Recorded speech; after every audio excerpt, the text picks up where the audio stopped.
Trump's deportation machine is running at unprecedented speed, and millions of people are about to make the most desperate decision of their lives.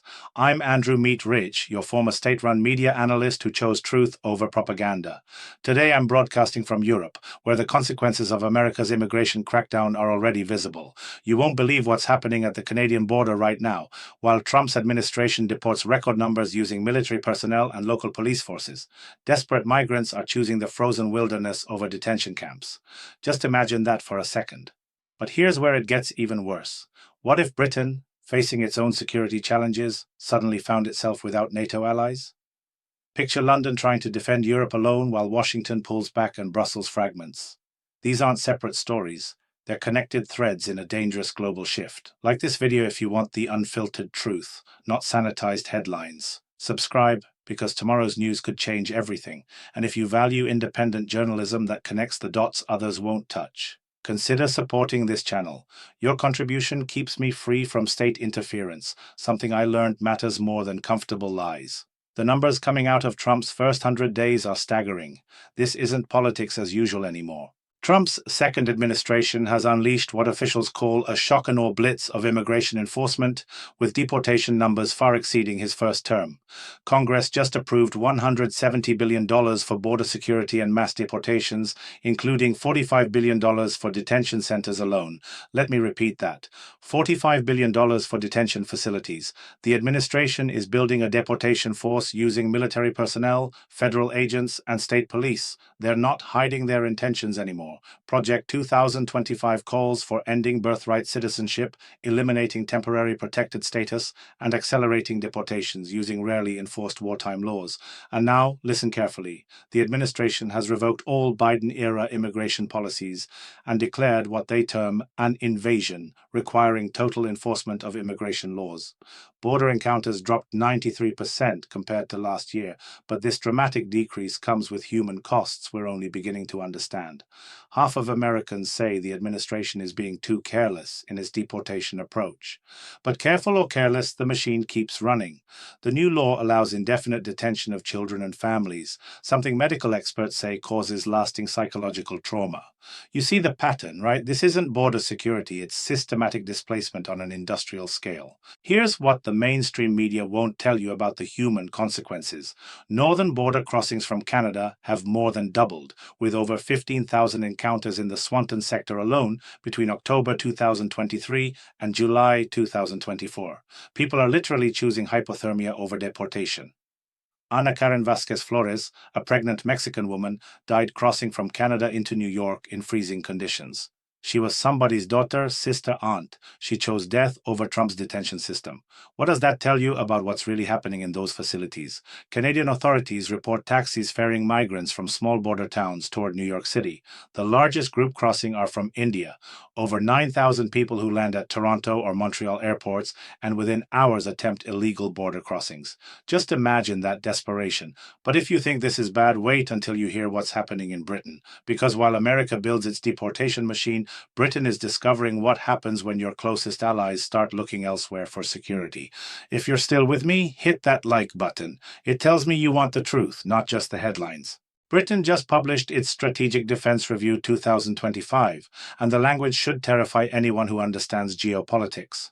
With the US clear that the security of Europe is no longer its primary international focus, the UK and European allies must step up their efforts. Read between those diplomatic lines.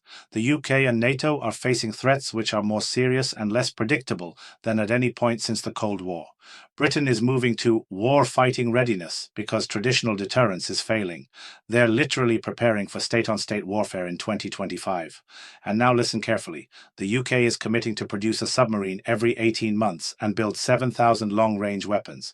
Defense spending is jumping from 2% of GDP to 3% by 2030, with NATO allies discussing 5% by 2035. These aren't peacetime numbers. You won't believe this next part. The review warns that if Britain fought a state-on-state war today, it should expect attacks on armed forces bases in the UK itself. They're talking about war on British soil. Under Operation Atlantic Bastion, the Royal Navy is tracking Russian submarines and shadow fleet vessels threatening undersea infrastructure. Here's where it gets even worse. What happens when America's focus shifts completely to the Pacific? The brutal truth is that Britain is trying to build European defense without American guarantees. Thousands of British troops are deploying to NATO's eastern flank, with 4th Brigade Combat Team held at high readiness to defend Estonia. They're essentially becoming Europe's rapid response force. British officials are discussing extending nuclear deterrence to European allies, something that would fundamentally change Britain's nuclear doctrine. The pressure on both Britain and France to provide concrete nuclear guarantees will only increase as American extended deterrence becomes uncertain. Let me repeat that. Britain might have to use its nuclear deterrent to protect Poland, Germany, or the Baltic states if America walks away. The UK is leading NATO's new Diamond initiative to integrate European missile defenses, essentially building a European shield without knowing if America will help operate it. As the second largest economy in Europe and third largest in NATO, Britain's choices will determine whether European security survives American withdrawal. The review explicitly states this requires organizational and cultural change, because previous defense planning assumed American support. What do you think? Comment below. Can Britain really replace American security guarantees, or are we watching the end of the Western alliance as we know it? Here's the connection nobody wants to discuss. America's immigration crackdown and Britain's defensive preparations are symptoms of the same disease, the collapse of the post-Cold War order. Trump's deportation machine reflects America turning inward, while Britain's military buildup shows Europe scrambling to fill the void. Canadian border crossings doubled because desperate people always find alternative routes. European security is fragmenting because allies can't depend on American protection anymore. Both stories reveal the same truth. When superpowers retreat, chaos fills the vacuum. The migrants dying in Canadian snowfields and British generals planning for continental warfare are connected. They're both consequences of America choosing isolation over leadership. Russia sees this fragmentation and exploits it. China watches Europe scramble for defense while America obsesses over its southern border. We're witnessing the most significant realignment since 1945. Europe must either unite under British leadership or fragment into competing spheres. America must choose between global leadership and domestic fortress mentality. The choices made in 2025 will determine whether Western civilization survives the next decade. Stay informed, stay alert, and remember that independent voices matter more than ever. Like and subscribe if this analysis helps you understand the connections mainstream media ignores. Share this video because truth spreads faster than propaganda when people choose to amplify it. Your support for independent journalism isn't just appreciated, it's essential for democracy itself. The stakes have never been higher.